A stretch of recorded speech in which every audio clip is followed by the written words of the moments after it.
আজকে ছিল এপ্রিল মাসের 29 তারিখ, বারে সোমবার। আমার মাদলি টিকিট শেষ হয়ে গেছিলো, ওই জন্য বনগাঁ স্টেশনে নেমে টিকিট কাটার জন্য টিকিট কাউন্টারে যাই। গিয়ে দেখলাম টিকিট কাউন্টারই নাই, তাহলে কোথায় গেল? তোমরা ভাবছো স্টেশন আছে কিন্তু টিকিট কাউন্টার নেই। চলো আমরা টিকিট কাউন্টারের দিকে যাচ্ছি। বলতে না বলতে রানাঘাট থেকে চলে আসলো ট্রেন, রাখলো 2 নম্বর প্ল্যাটফর্মে। আমি এই ট্রেনটায় যাব। চলো এবার টিকিট কাউন্টারে যাওয়া যাক। দেখো এদিকে এটিএমটা পুরো বন্ধ আছে, আর এই হলো টিকিট কাউন্টার। দেখো কোনো মানুষ নেই, কেউই নেই। এই দুটো কাকা আমাকে জিজ্ঞেস করছে টিকিট কাউন্টারের লোক কই। আমি বললাম জানি না। আমি আবার সব কিছু দেখলাম, এদিকে ঘুরে ঘুরে কেউই নেই। আমি একটা কাকা জিজ্ঞেস করলাম, কাকা টিকিট কাউন্টার কোথায়? কাকা বলল ওদিকে। আমি একটা কাকার কাছে জিজ্ঞাসা করার পরে শুনলাম টিকিট কাউন্টার আছে। তাহলে কোথায় আছে? যেখানে আগে টিকিট কাউন্টার ছিল ওখানে নেই, শুধু জায়গাটা চেঞ্জ হয়ে গেছে। চলো আমি তোমাদের সেই টিকিট কাউন্টারের জায়গাটায় নিয়ে যাচ্ছি। আগে টিকিট কাউন্টার ছিল 1 নম্বর প্ল্যাটফর্মে, এখনও আছে 1 নম্বর প্ল্যাটফর্মে, কিন্তু কোন দিকে আছে চলো আমি দেখাচ্ছি।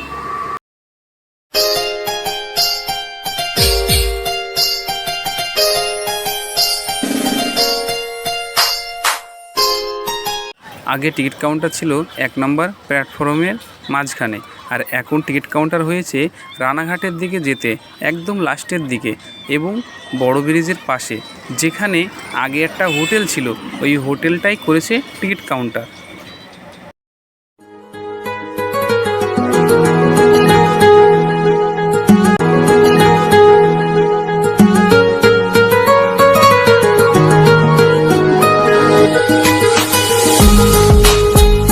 এই হলো বনগাঁ নিউ টিকিট কাউন্টার।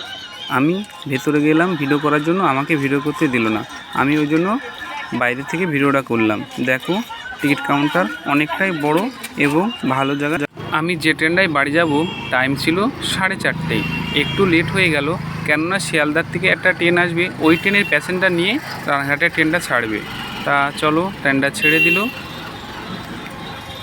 সামনে একটা লোক মাথা ঘুরে পড়ে গিয়েছিল, ওই জন্য আরপিএফরা মাথায় জল ঢেলছিল। এই হলো 1 নম্বর প্ল্যাটফর্ম, যেখানে কাজ চলছে, প্ল্যাটফর্মটা উঁচু করছে।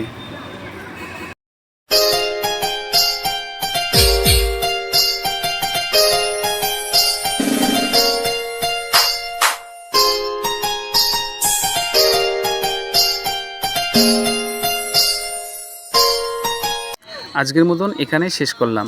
এই গরমে আপনারা সাবধানে চলাফেরা করবেন, আমার চ্যানেলটাকে সাবস্ক্রাইব করে রাখবেন। Good bye.